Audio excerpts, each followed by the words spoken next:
A'udzubillahi minasyaitonirrajim. Bismillahirrahmanirrahim. Para pendengar, para pemirsa, khususnya para murid, para santri, selamat malam. Pada malam hari ini guru memberi pemahaman dan penjelasan tentang syukur. Diajarkan guru tentang syukur yang benar dan syukur yang tepat, sehingga memahami syukur itu sesuai dengan apa yang diharapkan manusia, sesuai yang diharapkan dengan Islam, dan sesuai yang diharapkan Tuhan atau yang diharapkan oleh Allah. Guru mengacu kepada kalimat yang sering dibaca, yang sering diucapkan oleh manusia. Ada satu kalimat, la in syakartum la azidannakum wa la in kafartum inna adzabi lasyadid, diterangkan dengan bahasa yang mudah. Siapapun dan manusia, khususnya umat Islam, kalau bisa bersyukur, ditambahilah rezekinya oleh Tuhan. Tatkala siapa tidak bisa bersyukur, azab pun akan menimpa, atau azab akan menimpa dengan sangat pedihnya. Tapi apa yang terjadi di dalam pola pikir manusia, apa yang dilakukan manusia, benarkah itu sudah bersyukur? Nanti diulas oleh guru. Bukti ternyata banyak manusia yang beragama Islam, dia meyakini bahwa dia sudah merasa bersyukur. Tapi kenyataannya apa yang dilakukan masih belum bisa mengharapkan dari apa yang diinginkan oleh umat Islam itu sendiri. Diajarkan guru dari bahasa atau lewat metode agama dulu ya. Satu yang disebut syukur. Syukur itu mempunyai 3 syarat yang harus dipenuhi. Bila dari bahasa Islam, terserah manusia yang pandai berdalil, silakan dalilnya yang macam-macam. Tapi guru mengajarkan para murid dan santri dengan bahasa yang mudah, meskipun kadang bahasa itu berseberangan dengan orang-orang yang ahli bahasa dalam agama Islam. Syukur itu ada yang disebut namanya syukur qauliyah. Qauliyah itu artinya mulut. Makanya ada manusia itu bersyukur dengan manusia, dengan apapun, hanya dengan mulut. Contohnya terima kasih Pak, matur suwun Bu. Nah, itu disebut qauliyah. Nomor 2 namanya fi'liyah. Fi'liyah adalah bentuk syukur dengan perbuatan atau dengan bukti otentik. Satu contoh, syukur manusia itu dengan sesuai apa yang dimaksud. Satu contoh, diberi orang dengan bantuan. Karena manusia ini yang memberikan, bukti otentiknya diberilah syukur, bisa berupa beras, makanan, uang. Itu yang disebut fi'liyah, perbuatan gitu loh. Ada lain lagi bentuk syukur dengan dari perasaan. Ada yang mengatakan bahasa yang disebut i'liyah. I'liyah itu bentuk syukur dengan perasaan. Satu contoh, manusia dengan manusia yang lain, manusia dengan agama yang lain. Bentuk perasaannya menjaga, menghormati, menyayangi dengan perasaan. Artinya menjaga perasaan. Tatkala tiga bentuk perasaannya ini dinyatakan dengan bentuk perbuatan, perbuatan dinyatakan dengan bentuk otentik dan diucapkan dengan kalimat yang sesuai dari bahasa masing-masing, budaya dan suku yang ada di situ. Itu yang dikatakan baru syukur yang benar. Banyak pembelajaran dalam beragama Islam tidak paham. Diyakini dan dikira kalau manusia sudah mengucapkan alhamdulillahirabbil alamin itu dikatakan sudah bersyukur. Bukan begitu. Nah, tinggal nanti dikatakan, diterangkan dalam satu kalimat. Satu contoh, manusia itu disuruh bersyukur kepada siapa? Satu contoh kan tadi udah dikatakan, la in syakartum la azidannakum wa la in kafartum inna adzabi lasyadid. Coba kalian bilang bisa memahami satu kalimat ya, la in syakartum la azidannakum wa la in kafartum inna adzabi lasyadid. Di situ tidak ada satu kata atau kalimat yang menyebut Tuhan atau Allah atau Nabi. Di situ manusia itu terobsesi karena kalimat itu ditulis di dalam bahasa Quran, sehingga mengasumsikan manusia itu disuruh bersyukur kepada Allah. Padahal dari perintah, kalimat perintah, substansinya tidak ada. Ini kadang tidak dipahami juga orang-orang yang ahli agama. Diantem kromo, Kalau di dalam Al-Quran ada kata syukur, langsung masuknya ke Allah. Lah itu pun juga jadi pemahaman yang berbeda. Semoga ini buat pemahaman. Oh begitu coba. La in sakartum la azidannakum. Lu ndak ada itu. Ndak ada nyebut Allah, nyebut Nabi, ndak ada. Itu hanya menerangkan satu kalimat. Siapapun yang mau bersyukur akan ditambahilah rezekinya. Bila tidak mau bersyukur, dia akan menerima azabnya. Tinggal pertanyaan kalimat. Syukur itu kepada siapa? Nah, begitu loh. Kita uji. Guru pun juga menguji para murid, para santri, juga para pemirsa, ya. Syukur sing bener, syukur yang benar itu kepada siapa? Itu cara berpikirnya begitu. Kalimat ini sama nanti kalau para murid, santri, para pendengar dengan orang-orang yang sok kadang merasa paling benar. Sehingga manusia melakukan sesuatu itu dikatakan salah bagi mereka karena katanya syirik, musyrik. Nah, itu harus kembali kepada merujuk kepada kalimat ini kalau Anda lagi berdebat tentang agama. Ini coba dibahas dulu ya. Syukur yang benar itu kepada siapa? Caranya begitu. Bahasa Jawanya apa? Syukur sing bener nang sopo. Ini harus terpecahkan dulu. Jangan langsung ngomong macam-macam ya, diajarin guru. Semoga dengan pendidikan seperti ini, khususnya putra-putra didik guru, ini betul-betul cerdas dan cemerlang memahami suatu kalimat dan kata apa yang dimaksud. Tatkala orang yang beragama Islam itu kalau ngomong syukur kepada siapa, sedangkan di kalimat itu tidak ada keterangan Nabi, Allah, malaikat, tidak, tapi sudah membuat pinemu, berasumsi harus kepada Allah, bukan. Coba dianalisa ya oleh guru. Kalau manusia ditanya syukur sing bener nang sopo, langsung dijawab nang Allah, kepada Allah. Pertanyaannya sekarang dibuktikan. Satu contoh, ada manusia karena ingin mempunyai keturunan, sehingga dia putranya lahir dari hamil sampai lahir. Tatkala manusia itu dilahirkan, orang tuanya bersyukur kepada Allah. Apakah langsung sholat? Nah, satu contoh, ibunya yang melahirkan, ibunya seorang muslim, lahir procot, alhamdulillah ya Allah, apakah langsung sholat? Apakah hanya mengucapkan itu sudah bentuk syukur? Sedangkan syukur tadi harus memenuhi 3 perkara atau 3 substansi. Coba kalau jawabannya syukur pertama kepada Allah, bagaimana umat Islam kepingin punya putra? Sebagai pemula agama Islam, sebagai wanita, dia melahirkan anak, langsung syukur kepada Allah, langsung sholat. Bisa enggak dilakukan? Enggak bisa.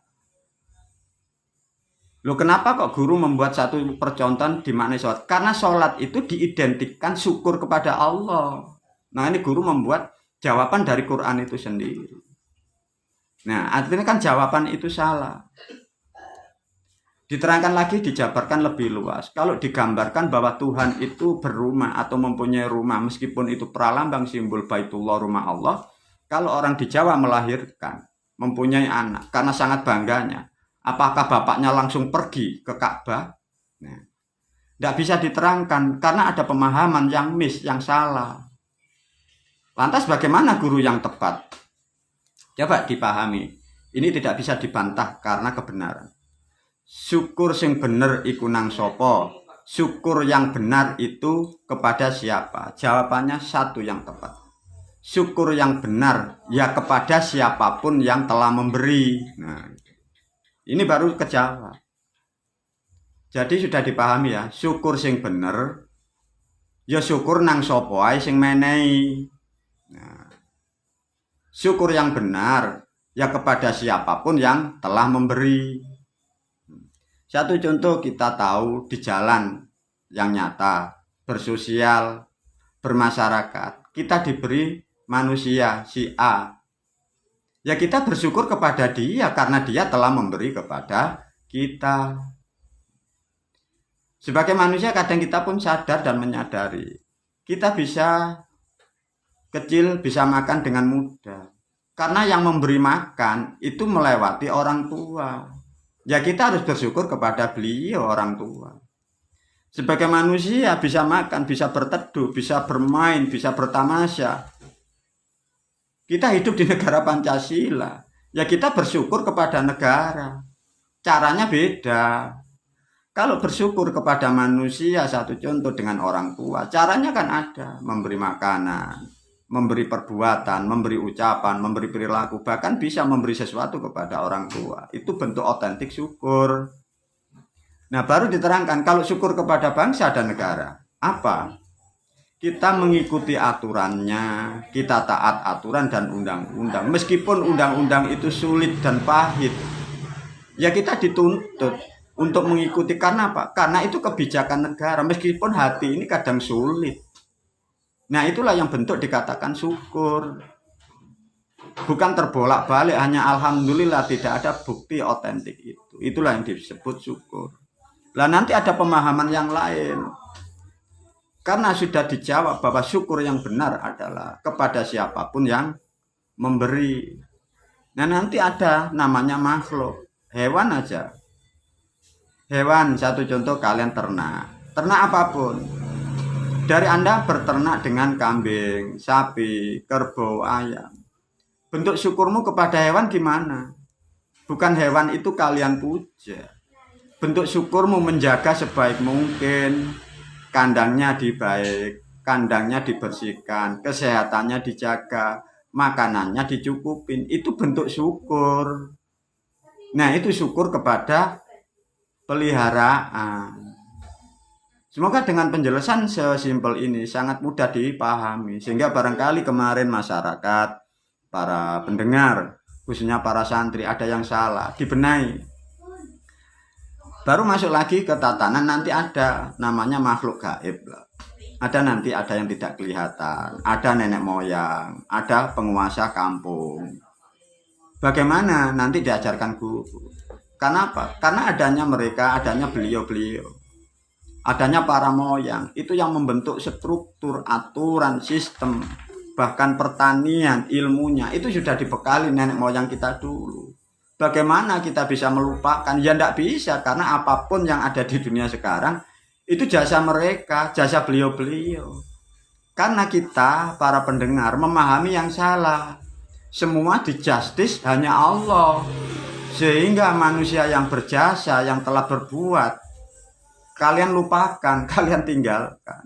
Nah, itulah yang disebut syukur harus memenuhi 3 perkara. Qauliyah ucapan, fi'liyah perbuatan, 3 adalah perasaan. Semoga dari pemahaman ini sangat mudah dipahami dan dicerna. Untuk mengembang lebih dalam yang paling pokok, kalau sudah ketemu siapapun yang telah memberi kepada kita, kepadaku, di situ tempat untuk bersyukur. Masuk aja yang terdalam. 1, nanti kepada syukur pribadi, ada sedulurmu sing gak ketok. Di dalam keluarga kita punya suami, punya istri, punya anak. Nah, sekarang bentuk bagaimana cara syukur kepada istri, kepada suami, kepada anak, kepada karyawan. Nah, itu yang penting kalian lakukan, terutama yang paling terpokok. Kadang permasalahan yang paling pokok itu di keluarga, kita lupa untuk bersyukur. Ya memang kadang sulit, kadang keluarga itu tidak sependapat. Ya memang nyatanya begitu, itu pun juga keluarga kita. Seburuk apapun ya memang keluarga kita. Tapi kita wajib menerima dan selalu bersyukur. Karena ya memang begitu manusia. Tapi dengan cara syukur yang baik, kita nanti akan menjadi keluarga yang indah. Mungkin juga istri kadang pun juga tidak sependapat dengan kita. Ya memang begitu manusia. Suami sama, kadang mempunyai perilaku pola pikir yang tidak seperti yang kita harapkan. Ya memang begitu manusia, tapi tetap kita harus bersyukur, saling menyayangi. Sesulit apapun kita belajar untuk melatih. Demi kita juga, demi keluarga kita, juga demi anak-anak ke depan. Semoga pemahaman syukur ini sangat mudah dipahami. Sekarang dikembangkan lebih jauh tentang bahasa syukur. Guru berharap ya, putra-putra didik ya, semoga mempunyai kapasitas yang intelektualnya tinggi, tajam menganalisa suatu bahasa dan kalimat. Manusia diterangkan dengan bahasa itu syukur. Apa sih mbah syukur itu? Diterangkan lebih detail oleh guru ya. Syukur itu bahasa Jawa. Syu itu mempunyai makna lebih. Kur itu ukuran. Tatkala manusia atau kita tahu lebih pada ukuran, itu nanti baru bisa syukur. Satu contoh begini. Lu saya ini ndak bisa, kok nyatanya ditolong itu jadi bisa. Lu saya tidak membuat, nyatanya kok dapat itu. Merasa tidak mampu kok bisa begitu, sehingga ada sesuatu yang lebih. Satu contoh, kita ingin makan satu piring kurang, karena saya kurang tidak mampu, ada manusia yang lain memberi, sehingga kita tahu dari ukuran. Oh, syukur itu begitu. Jadi syukur adalah sesuatu yang lebih kita bisa mengukur, karena lebihnya dari makhluk lain, dari alam lain, atau dari luar, karena masuk kepada kita hal yang lebih. Karena kita kurang, diberilah sesuatu yang kita terima. Makanya syukur adalah mendapatkan sesuatu yang diterima dari siapapun. Bisa dipahami ya, syukur itu maknanya begitu. Ini ada pertanyaan yang juga sulit sebenarnya, tapi dengan penjelasan ini nanti mudah. Manusia itu bisa bersyukur itu berdasarkan apa? Ini pemahaman yang sangat indah. Satu contoh ya, di perintah dalam kitab, banyak orang-orang menyuruh kamu, Anda, kalian umat Islam harus bersyukur, kan begitu. Ini harus dijawab dulu ya. Manusia bersyukur itu harus apa dulu? Ini kalau tidak terjawab tidak bisa. Tapi diajarkan guru ya. Barangkali debat silat atau debat tentang pemahaman apapun, ini harus kalian lontarkan. Yang tadi sudah diajarin guru ya. Syukur sing bener nang sapa ae sih. Nah, tidak langsung ke Allah, biar itu dijawab dulu ya. Jangan langsung dibuka, nanti tidak bisa ketemu. Diberi pertanyaan dulu. Terus baru yang kedua diajarin. Manusia itu bisa bersyukur itu karena apa? Ini harus terjawab. Manusia itu bersyukur kalau dia sudah merasa menerima, itu loh. Manusia itu kalau belum bisa atau merasa menerima, manusia itu tidak bisa bersyukur. Karena belum ada sesuatu yang diterima. Makanya manusia tidak bisa bersyukur. Lah menerima itu banyak faktor. Ada yang dikatakan menerima nasihat, menerima ilmu, menerima sesuatu, menerima barang, menerima uang, menerima teman, menerima kebaikan, menerima pertolongan. Sehingga sampai diterangkan bahwa kita mampu menyadari, menerima bahwa kita dulu tidak ada di dunia. Kita dulu dari hanya ketemunya orang tua laki dan perempuan. Kita hanyalah ruh. Kita hanya fal yanduril insanu mimma khuliqa mimma indafik yakhruju min baini sulbi. Kita hanya setetes sperma. Karena kita diberi tubuh, diberi pikiran, dibentuk seperti ini, kita tahu dan sadar. Ada sesuatu yang kita belum tahu. Nah, baru kita sadar. Karena kita terima punya tubuh, punya perasaan, punya indera. Makanya dengan rasa kita tahu sadar diri, sehingga kita tahu, sehingga harus melakukan bentuk syukur. Karena kita sudah mendapatkan sesuatu yang disebut syukur. Itulah syukur yang tepat. Ada 3 perkara.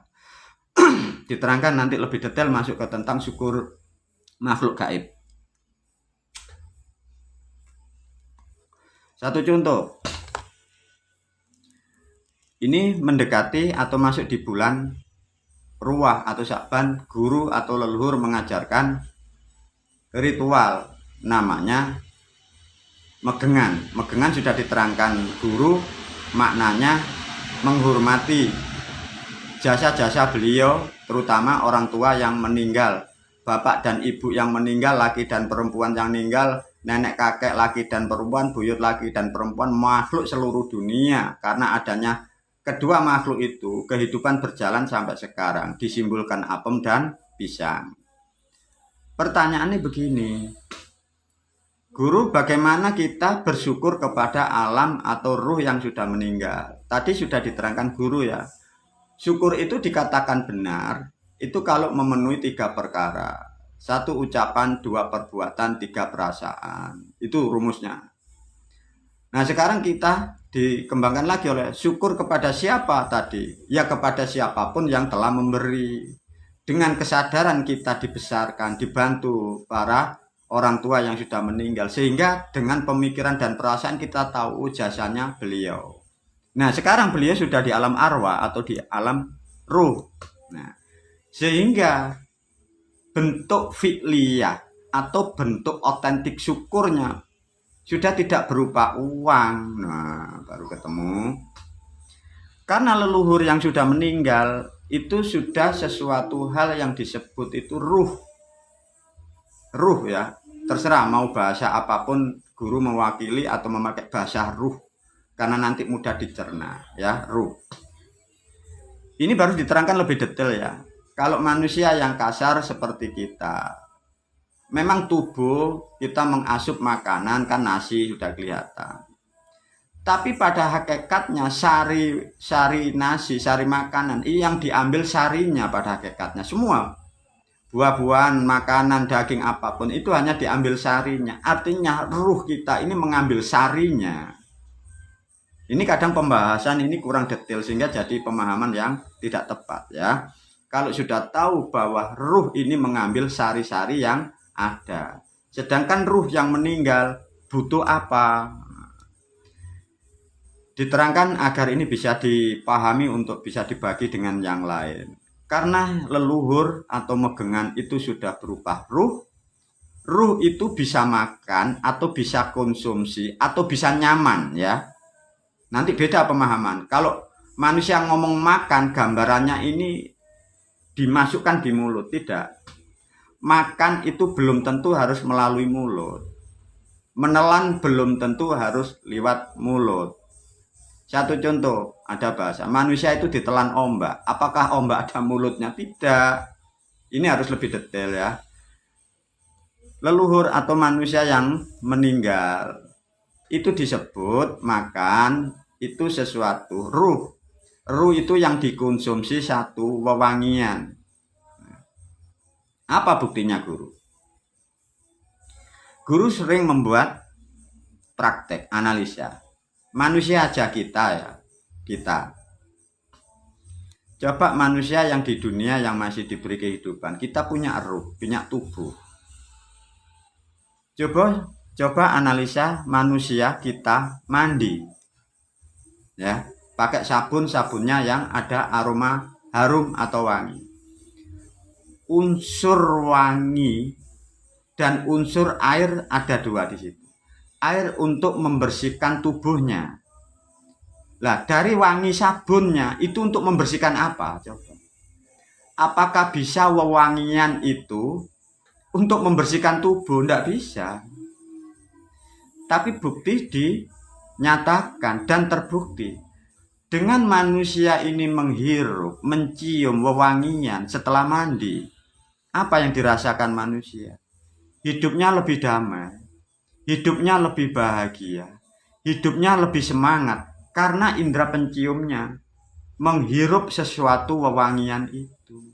Nah, karena ruh leluhur yang sudah meninggal, itu sifatnya ruh tidak punya tubuh, tidak punya raga. Makanya ruh ini membutuhkan asupan wewangian. Sudah ketemu jawabannya. Wewangian yang dibutuhkan ruh itu sudah menjadi ketetapan satu namanya bunga yang secara alamiah. Makanya ada kembang telon, sekar wangi, ada gading, ada kenongo, ada sekar namanya bore, ada sekar namanya di situ macan kera. Semua karena itu wewangian yang alami sesuai dengan roh. Ini sudah ketemu jawabannya. Mengapa kok pakai begitu? Ya karena leluhur ini berupa roh yang dikonsumsi, yang diterima itu wewangian. Nah, karena kembang bunga ini dayanya tidak begitu kuat, ditopanglah dengan namanya dupa atau kemenyan. Ditambah minyak bisa. Karena apa? Itu simbol wewangian. Semoga ruh yang meninggal mengharapkan wewangian ini sehingga rohnya seperti manusia kita. Roh kita kalau mengasup sesuatu wewangi, hidupnya semangat, hidupnya berbunga-bunga itu. Artinya wewangian itu dimakan atau dicium. Tidak. Diterima dari ruhnya. Itu loh. Paham ya? Wewangian karena ruh. Ruh butuh wewangian. Nah, lebih otentik lagi, jangan sampai salah langkah. tatkala ruh yang sudah meninggal diberilah wewangian berupa kemenyan, dupa, bunga. Wewangian kalau ini sudah kau lakukan, berharap leluhur mendapat asupan wewangian sehingga ruh ini menjadi baik, menjadi nyaman. Buatlah perbuatan yang simbolnya wewangian. Apa maksudnya?